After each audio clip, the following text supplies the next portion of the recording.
ప్రభుత్వ లోగో మార్పు విషయంలో ప్రభుత్వం విజ్ఞతతో నిర్ణయం తీసుకోవాలన్నారు ఎమ్మెల్సీ దేశపతి శ్రీనివాస్. కాకతీయ కళాతోరణాన్ని నెగిటివ్ విషయంగా మార్చొద్దని సూచించారు. ట్యాంక్ బండ్ ముందు ఒక గేట్ వేలా కాకతీయ తోరణం ఉందని చెప్పారు. కాంగ్రెస్ ప్రభుత్వం అవివేకంతో నిర్ణయాలు తీసుకోవద్దని దేశపతి సూచించారు. సంబంధించిన విషయం కాదు, ఇది ఎవరు విజయంగానో ఎవరు అపజయంగానో కూడా మనం భావించవలసినటువంటి అవసరం లేదు. మీరు విజ్ఞతతో నిర్ణయం తీసుకోండి. ఇప్పుడు దాంట్లో ఏదైనా కొత్త చేరుస్తారా చేర్చండి, లేదా అలాగే ఉంచండి. అంతేగాని ఆ ఉన్న రెండు చిహ్నాలు తీసేయకండి. ఏదో పరేడ్ గ్రౌండ్స్లో కూడా కాకతీయ తోరణం పెట్టి ఏదో అపచారం చేసినట్టు తీసేశారట. అంటే నెగిటివ్ ఇమేజ్గా మార్చకండి దాన్ని, కాకతీయ తోరణాన్ని.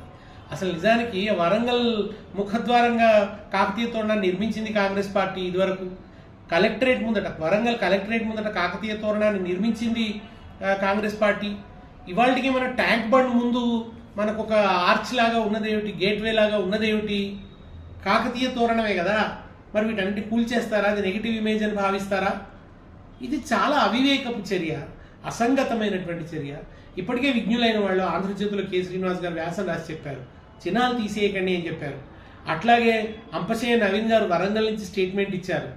సింగిడి రచయితల సంఘం వాళ్ళు ఫేస్బుక్లో పోస్ట్ పెట్టినారు, ఇది కరెక్ట్ కాదు అని. సంగిశెట్టి శ్రీనివాస్ లాంటి పరిశోధకులు చెప్తున్నారు, చాలామంది చెప్తున్నారు. విజ్ఞులైన వాళ్ళు పాశం యాదగిరి గారు వద్దని చెప్పారు, అనేక మంది చెప్తున్నారు. ఇన్నయ్య గారు చెప్పారు, ఇవి మార్చకండి అని చెప్పి అందరూ మాట్లాడుతున్నారు.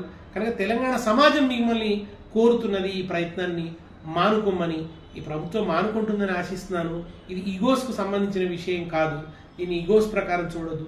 కేసీఆర్ ఆనవాళ్ళు మలిపేస్తామనే ఒక సంకుచిత దృక్పథంతో మీరు కాకతీయుల ఆనవాళ్ళు తీసేస్తున్నారు.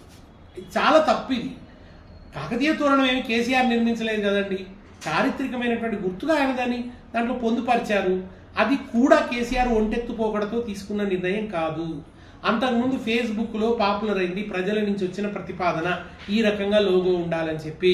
దాన్ని గ్రహించండి, అనవసరమైన పట్టుదలకు పోకండి అని చెప్పి నేను ముఖ్యమంత్రి రేవంత్ రెడ్డి గారికి, కాంగ్రెస్ ప్రభుత్వానికి హితవు పలుకుతున్నాను, శ్రేయస్సు చెప్తున్నాను, మంచి కోరి చెప్తున్నాను.